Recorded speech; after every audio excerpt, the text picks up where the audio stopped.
Olá pessoal, tudo bem? Sou o professor Everton, professor de Química. Nós vamos iniciar hoje mais uma aula do nosso pré-ENEM Legal. Bom, na aula de hoje nós vamos falar um pouquinho sobre isomeria. A isomeria ela é dividida em duas grandes áreas, a isomeria plana e a isomeria ótica. Na aula de hoje nós vamos falar um pouquinho sobre isomeria plana. Bom, o que é um isômero? O iso ele vem de igual, né? O significado da palavra iso é igual, e mero são partes. Então, isômeros são moléculas que têm partes iguais. Mas quais partes iguais? E aí é isso que nós vamos analisar hoje na nossa aula. Tudo bem? Vamos lá, acompanha comigo aí na tela. Olha só. Bom, eu tenho os isômeros, né? Eles são compostos diferentes, que eles vão apresentar obrigatoriamente a mesma massa molecular, a mesma fórmula molecular, mas eles devem ter na sua estrutura algum aspecto diferente. Então, olha só, para uma molécula ser considerada isômero, ela precisa ter um comparativo. E esse comparativo, ele obrigatoriamente deverá apresentar a mesma fórmula molecular. Então, eu não posso ter uma diferença na fórmula molecular. Mas algo nessa molécula pode ser diferente. Pode ser a estrutura molecular, pode ser a geometria molecular, pode ser a posição de alguma ligação ou insaturação, e é o que nós vamos acompanhar hoje. Bom, na tela, nós estamos acompanhando que uma molécula, para ser isômero, ela obrigatoriamente deverá ter a mesma fórmula molecular, mas alguma coisa pode ser diferente. Aí na tela vocês estão acompanhando a molécula do butanol, né, que é um álcool, e o outro lado, o éter dietílico. Então eu tenho duas moléculas que apresentam a mesma fórmula molecular, C4H10O, para ambas, porém, essas moléculas elas apresentam características físico-químicas completamente diferentes. Olha só, o etanol ele vai ter um ponto de fusão de menos 89 graus e uma ebulição de 118 graus. Já o éter ele vai ter um ponto de fusão de menos 116 graus e um ponto de ebulição de 35 graus. Bom, isso não é relevante para a gente, tá, pessoal? Para essa aula de hoje, o que mais importa é você ter uma consciência de que uma molécula, para ela ser considerada um isômero, ela precisa obrigatoriamente ter a mesma fórmula molecular, mas algo na sua estrutura precisa ser também de maneira obrigatória diferente. No caso que nós vimos agora há pouco, nós temos um álcool, então uma função orgânica álcool, e o outro lado um éter, uma função orgânica éter. Então, qual é a diferença dessas duas moléculas? Elas têm a mesma fórmula molecular, C4H10O, mas a diferença está na função orgânica que cada molécula representa. A primeira representa um álcool e a segunda um éter, e isso faz com que elas sejam completamente diferentes, tudo bem? Vamos seguir. A isomeria ela pode ser dividida em duas áreas, ela pode ser uma isomeria plana, que ela vai mexer com a parte estrutural da molécula, com o desenho da molécula, e ela pode ser uma isomeria espacial, que é o que vai mexer com o plano rotacional dessa molécula, um plano tridimensional para essa estrutura. A isomeria plana, que é o que nós vamos ver hoje nessa aula de agora, ela trabalha o seguinte, ela pode ser um isômero de cadeia, um isômero de posição, um isômero de compensação, um isômero de função ou uma tautomeria que nós vamos chamar de tautômero. Então nós vamos ver esses 5 tipos de isomeria na aula de hoje. Bom, a primeira isomeria é a isomeria de cadeia. Então, quando que um composto ele é isômero de cadeia de outro composto? É necessário que haja apenas uma mudança na classificação das cadeias para que elas sejam consideradas isômeros de cadeias. Como, por exemplo, eu tenho ali uma molécula que ela é C4H10 e ela vai ser uma cadeia aberta, normal, e em outro momento ela é uma cadeia aberta e ramificada. Lá quando nós estudamos os hidrocarbonetos, nós vimos que as cadeias carbônicas elas podem ser classificadas de 4 maneiras, né? Ou ela é aberta ou fechada, ou é normal ou é ramificada, ou saturada ou insaturada, ou ela ainda pode ser homogênea ou heterogênea. Se alternar alguma dessas classificações de uma molécula para outra, essa molécula será então um isômero de cadeia. Porém, é necessário que elas obrigatoriamente apresentem a mesma fórmula molecular, como nós podemos acompanhar aí na tela. Olha só. Então eu tenho uma molécula que é C4H10, então a primeira ela é normal e a segunda ela é ramificada, então isômero de cadeia. O segundo exemplo, eu tenho uma fórmula molecular C4H8O2 e o outro também uma cadeia normal e agora uma cadeia ramificada. Um outro exemplo, C5H10, então nós temos uma cadeia insaturada e agora nós temos uma cadeia saturada. Mas percebam também que a primeira cadeia ela é uma cadeia aberta e a segunda é uma cadeia fechada. Como essas cadeias elas têm o mesmo número de carbonos e os mesmos números de oxigênios e hidrogênios, elas são isômeros, nesse caso, isômero de cadeia. Bom, já a isomeria de posição é necessário em que haja uma troca na posição de 3 fatores. É importante mudar a posição da função, da insaturação e da ramificação. Mas, professor, como que é mudar essa posição? Mudar essa posição é sair daquela posição da nomenclatura. Por exemplo, 2-metilhexano. E aí nós vamos para um 3-metilhexano. Então, o que aconteceu? Eu mudei apenas a posição da ramificação. Ela saiu do carbono 2 e foi agora para o carbono de número 3. E aí nós trocamos a posição da ramificação, então ela é classificada como isomeria de posição. Mas pode ser trocado também a posição da função e a posição da insaturação. Vamos ver na tela, olha só. Na tela de vocês, nós estamos acompanhando que eu tenho ali um álcool no carbono número 1, né, um propanol, e aí esse álcool agora ele foi para o carbono de número 2, um propan 2-ol. Então, troquei a posição da função, troquei a posição da hidroxila. Outro exemplo, eu tenho um C4H8, um but-1-eno, uma insaturação no carbono de número 1, e aí essa insaturação agora ela vai para o carbono de número 2 e passa a ser um but-2-eno. Perceba que eu troquei apenas a posição da insaturação sem alterar a fórmula molecular que continua intacta C4H8 para as duas moléculas.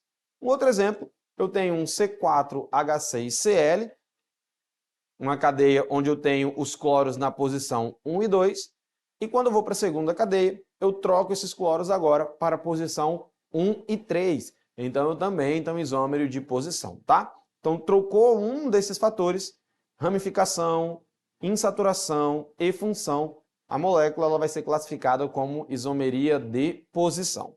O próximo isômero é um isômero de compensação. Bom, um isômero de compensação ele pode ser também chamado de compensação ou metameria. O que é essa isomeria de compensação? É necessário que haja uma troca do heteroátomo. Então, é muito comum a gente confundir isomeria de compensação com isomeria de posição.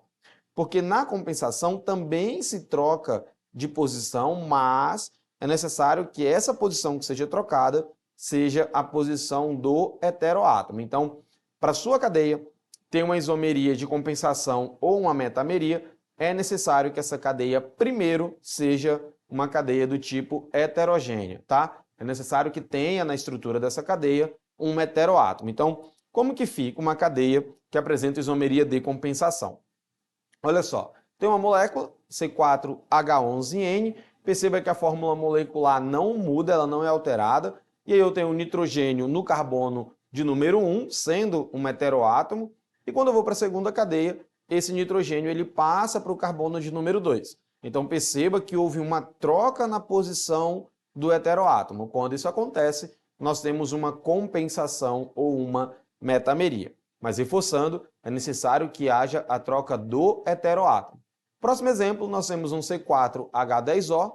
Perceba que o oxigênio ele está no carbono de número 1 e na próxima molécula ele também vai para o carbono de número 2, também trocando a posição do heteroátomo e evidenciando então a compensação. No outro exemplo, nós temos aí um C3H6O. Então, nós temos um éster no carbono de número 1 e na outra molécula, esse éster ele vai ali para o carbono de número 2, trocando a posição do heteroátomo. Perfeito, pessoal? Então, não podemos esquecer, a isomeria de compensação troca-se a posição. O próximo isômero, ele é um isômero de função. Nesse caso, a função ela é alterada. E aí nós temos alguns exemplos de isomeria de função. Porém, os mais importantes são quando as funções elas são convertidas em outras. Por exemplo, o isômero funcional do álcool é sempre o éter. O isômero funcional da cetona é sempre o aldeído. O isômero funcional do éster é sempre o ácido carboxílico. Então, essas funções orgânicas, elas se repetem. Mas quando que elas se tornam isômeros? Foi o primeiro exemplo lá do início dessa aula. Quando uma função orgânica, ela se converte em outra. O primeiro exemplo que nós vimos foi um álcool sendo convertido em éter. E aí nós vamos ter um isômero de função. Mas nós podemos ter um aldeído sendo convertido em cetona, também é um isômero de função. Mas também podemos ter um ácido carboxílico sendo convertido em um éster, também um isômero de função.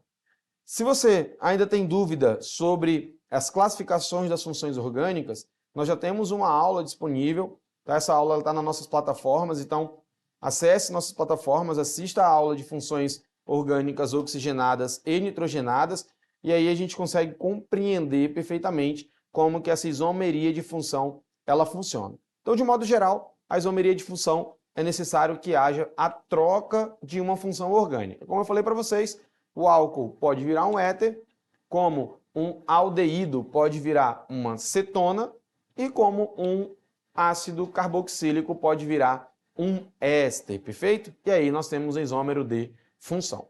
A próxima isomeria seria uma isomeria de tautomeria. Essa tautomeria, pessoal, ela é uma isomeria onde eu vou ter uma tautomeria que pode ser aldoenólica ou cetoenólica. Essa tautomeria é quando eu mudo as duas funções. Então, quando o enol ele vira um aldeído, é uma tautomeria aldoenólica. Então, quando o enol vira uma cetona, nós temos uma tautomeria cetoenólica. É o que acontece, por exemplo, nos isômeros de função da glicose e da frutose. Glicose e frutose, elas vão apresentar a mesma fórmula molecular, C6H12O6. Quando as questões elas não enfatizam esse fator, nós consideramos sempre como glicose, mas não é 100% correto fazer isso, porque C6H12O6 também pode ser uma frutose. Então a questão ela tem que especificar de que substância nós estamos falando, se é de uma cetose ou se é de uma aldose. Cetose vai apresentar a função cetona proveniente de uma tautomeria cetoenólica, então o enol foi convertido em cetona, e uma aldose vai apresentar a função aldeído, onde eu tenho uma tautomeria do tipo aldoenólica, onde um enol ele foi convertido em um aldeído. Perfeito? Bom, aí na tela nós temos uma questão do Enem 2018. A questão diz o seguinte, ó: as abelhas utilizam a sinalização química para distinguir a abelha rainha de uma operária, sendo capazes de reconhecer diferenças entre moléculas. A rainha produz o sinalizador químico conhecido como ácido 9-hidroxidec2-enóico, enquanto as abelhas operárias produzem um ácido 10-hidroxidec2-enóico. Nós podemos distinguir as abelhas operárias e rainhas por sua aparência, mas entre si elas usam uma sinalização química para perceber a diferença. Pode-se dizer que vem por meio da química. As moléculas dos sinalizadores químicos produzidas pelas abelhas rainhas e operária possuem diferença na... Bom, pessoal, uma questão que vai trabalhar a isomeria, e essa questão ela vai dizer o seguinte: existem abelhas rainhas e abelhas operárias, e nós percebemos pela leitura do texto que a diferença de uma abelha rainha por uma abelha operária são os ácidos que elas produzem. Na leitura do texto, nós podemos perceber que a abelha produz um sinalizador conhecido como 9-hidroxi-DEC2-enóico, enquanto a abelha operária produz um ácido 10-hidroxi-DEC2-enóico. Olha só, eu saio de uma posição 9-hidroxi e vou para uma posição 10-hidroxi. Nesse caso, eu estou mudando uma posição, então eu tenho um isômero de posição. Então, a abelha rainha ela se difere da abelha operária pelo fator isomeria de posição. Então, eu mudo a posição da hidroxila. Mas o que isso altera na molécula? Vamos ver? Olha só. Então, a letra A, fórmula estrutural. Letra B, fórmula molecular. Letra C, identificação dos tipos de ligação. Letra D, contagem do número de carbonos. E letra E, identificação dos grupos funcionais. Bom, olha só, pessoal. O que nós temos aí? Nós temos na tela a molécula da abelha rainha, que é o ácido 9-hidroxi-2-enóico, e a molécula da abelha operária, que ela vai ter o ácido 10-hidroxi-2-enóico. O que mudou ali, pessoal? Eu não posso mudar a fórmula molecular, porque se eu mudar a fórmula molecular, eu não estou falando de isomeria. Eu não posso mudar a identificação dos grupos funcionais, porque eu tenho dois ácidos e um álcool. A única coisa que está mudando nessa molécula é a posição da hidroxila.